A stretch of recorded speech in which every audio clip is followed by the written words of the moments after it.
we are ever going to get back to the old America, that's got to be the Democrats' part of the bargain. Stop coming up with radically new and often terrible ideas, and then in the next breath, insist there be no debate about any of it. That if you don't see it right away and go along, you're bad, stupid, and deplorable. As if you were saying, duh, 2 + 2 = 5, isn't that obvious? Yeah, it's obvious you can't add. Have you noticed that every time someone talks about getting back to what once made America feel like America, it always seems to hit the same wall? One side simply refuses to ease up. Bill Maher put it bluntly when he said that if we ever want to return to the old America, Democrats have to hold up their end of the deal. And that deal is surprisingly simple. Stop churning out radically new, half-baked ideas and then declaring them beyond debate. If you don't immediately applaud, you're branded ignorant, immoral, or, of course, deplorable. It's that smug 2 + 2 = 5 mentality. And no, it isn't obvious, you're just bad at math.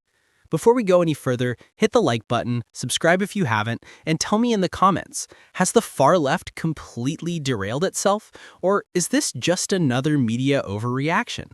I genuinely want to know. Because here's the reality. According to Maher, the far left isn't just pushing against common sense, it's waging war on science itself. The same crowd that once shouted, "Trust the science," now stares it straight in the face and shrugs. Biology is treated like a political opinion. Sex is assigned, gender is fluid, and everyone is expected to nod along unquestioningly.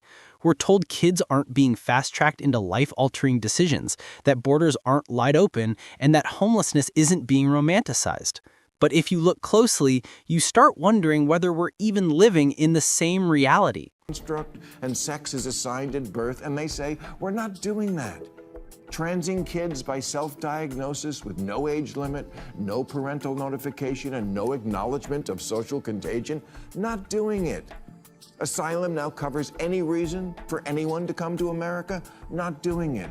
Homelessness is a lifestyle. Maher didn't mince words on Real Time. He cut straight through the noise and said what many people, even longtime liberals, have been thinking but are afraid to admit.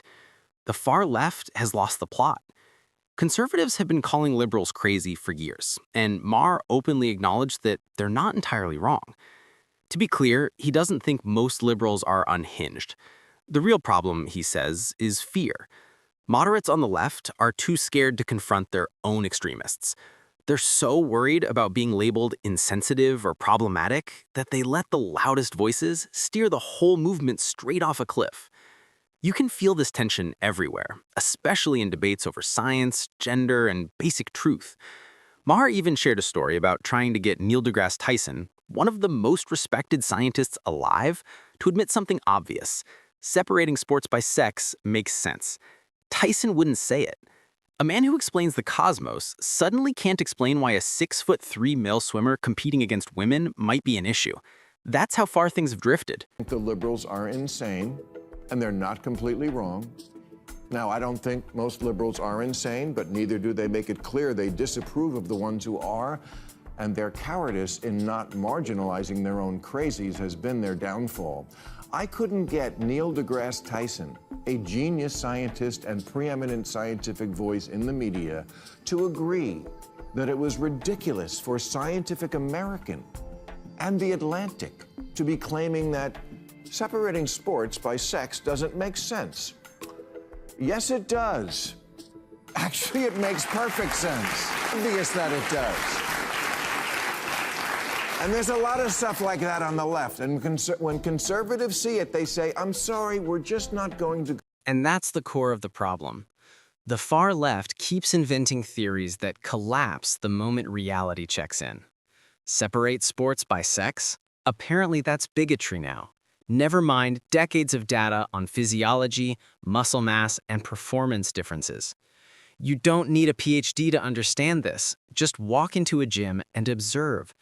Biology hasn't vanished, but in ultra-woke circles, pointing out obvious observable facts is treated like hate speech. Maher rattled off a whole list of ideas that sound detached from reality. Natural immunity suddenly doesn't count. Whiteness is inherently toxic. Men in women's prisons are framed as progress, and supporting violent movements is rebranded as compassion. At some point, he says, we're just not playing along anymore. And a lot of people quietly agree. With reinventing society, often pointlessly, even if we have to cancel democracy to do it. That's what they're saying. They see gender as only a construct and sex is assigned at birth, and they say, we're not doing that. Transing kids by self-diagnosis with no age limit, no parental notification, and no acknowledgement of social contagion, not doing it. Asylum now covers any reason for anyone to come to America, not doing it. Homelessness is a lifestyle.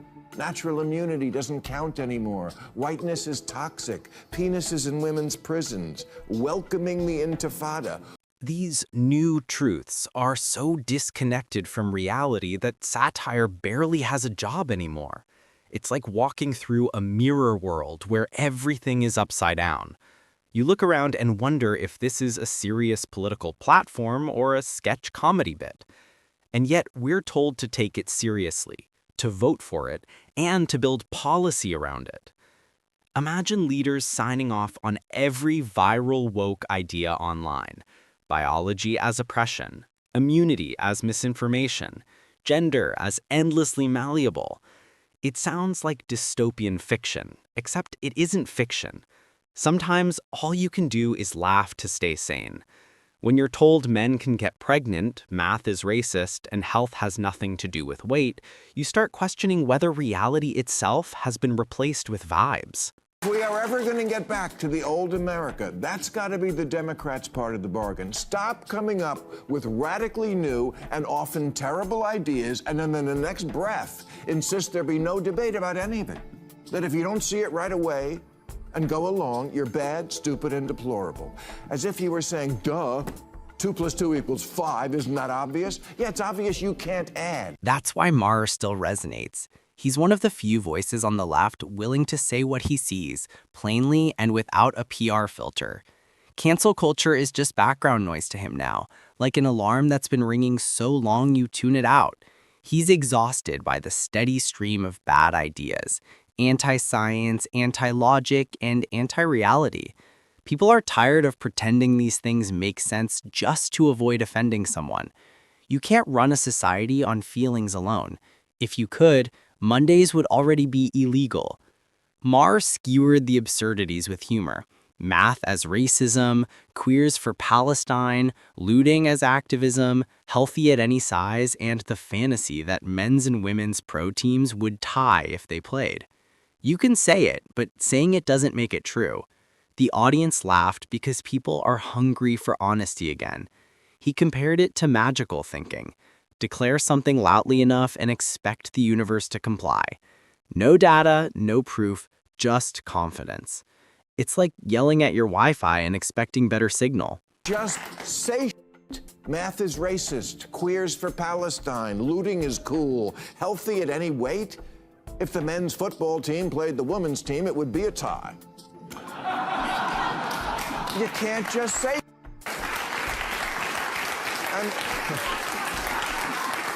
I mean, you can, but it doesn't make it true because you're not Harry. You can see it written all over his face whenever the topic comes up, that blend of exhaustion and disbelief. Not anger, not hatred, just the expression of someone patiently trying to explain to a grown adult that 2 + 2 doesn't change based on feelings. And Maher isn't alone in that reaction. Joe Rogan feels it. Elon Musk feels it. Plenty of others do too. People who were once firmly on the left are all asking the same question. What happened to you guys? The movement shifted so far left that ordinary liberals now get mislabeled as conservatives. Maher highlights the irony perfectly. These were once golden boys of the left. Rogan, a lifelong progressive who smoked weed on camera, challenged authority, and mocked organized religion, is now painted as some kind of public menace because he won't recite Gender Theory 101. Musk, the man who revolutionized electric cars and private space travel, was celebrated as a hero right up until he questioned the newest rules of acceptable thought. Then, he instantly became a villain. Neither of them suddenly became conservatives. The reality is that the left charged so far off into fantasy territory that anyone standing still got left behind. Maher has said it plainly. He sees the woke mind virus too. He just refuses to cure it by leaping from one kind of madness straight into another. His mind is completely inflexible. His neck, yes, but not his mind. And he's expressed unease with some things Trump is doing, as has a certain disgruntled former employee named Elon Musk, who, like Joe, is another guy who 5 years ago was thought of as a liberal, but got driven into the other camp by bad attitudes and bad ideas. A reversal I completely understand, although I would never emulate. I also see the woke mind virus. I just don't jump from frying pan. So the real question becomes, why is the Democratic Party allowing this? Why keep catering to the far left when it's clearly eroding trust and credibility? Maher joked about Democratic strategists holding ideathons, yes, actual meetings to figure out why they keep losing. One big takeaway? They need their own Joe Rogan. Not a reconnection with working-class voters, not policy reform, just a podcast strategy. Treats lately where liberal strategists hold ideathons, where they try to figure out why they keep losing elections. You know, apart from using words like ideathon. And now one idea that's getting a lot of attention is the Dems need to find their Joe Rogan, a liberal Joe Rogan, because that's why Kamala lost. Republicans have a podcast. Okay, maybe. Or you could consider this. Instead of conjuring up a new Joe Rogan, ask yourself why you lost the old one.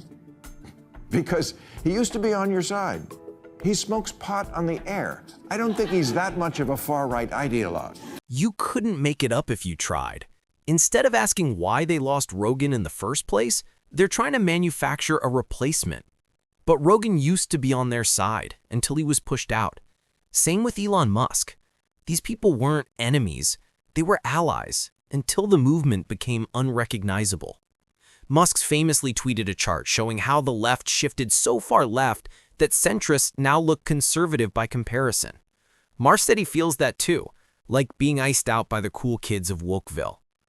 The far left has turned social media outrage into a weapon, a digital mob. Think about how Rogan was targeted over misinformation, or how Musk was treated coldly on SNL simply for being wealthy. I watched the evolution of both these guys. This didn't happen overnight. In 2022, before he owned Twitter, Elon tweeted this chart depicting how he felt about the liberal side having shifted so much that it left a basically liberal centrist like him now labeled a conservative. I related. I related to the kind of mean girl shit you get from the cool kids in Wokeville when you're perceived that way. They tried real hard to cancel Rogan a few years ago. And when Elon hosted Saturday Night Live in 2021, well before he was a Trumper, some of the cast members gave him the cold shoulder for the sin of being rich. You think people don't remember when you do this to them?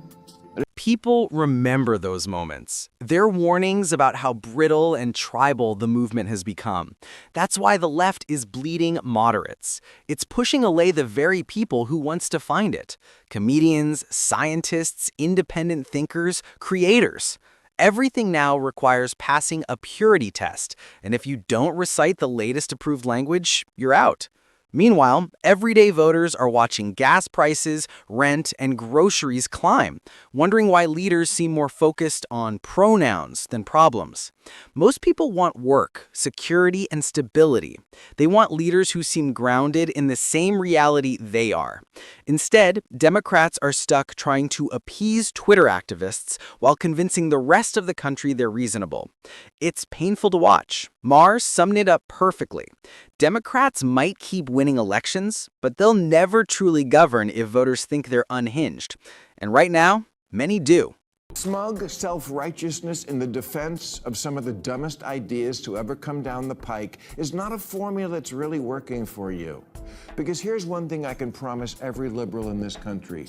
The Democrats can win every election from now until forever. And the people who now hold the reins of power will not give a shit and will not give it back if they think you're still. So here's where things stand. The far left has become exactly what it once opposed: rigid, dogmatic, humorless, and dismissive of science. It's no longer about progress or truth, it's about performance. Who's loudest, purest, fastest to cancel. Eventually, voters grow tired of the circus. They don't want ideology, they want sanity. If Democrats want the middle back, they have to stop treating every disagreement like a moral crime. The world doesn't run on Twitter threads or campus debates. Bill Maher, Joe Rogan, and Elon Musk aren't enemies of progress. They're warning signals. Ignore reality long enough, and reality pushes back. And when it does, hashtags won't help. Maher's rant wasn't just comedy. It was a warning. Stop letting the most extreme voices define everything. Stop pretending facts are optional. Because America doesn't need more lectures, it needs more common sense. So, what do you think? Is Maher right, or is this just a passing cultural fever? Share your thoughts below. And if you enjoyed this breakdown, like, subscribe, and send it to someone who still believes that 2 + 2 = 4. Maybe that's where saving America actually begins.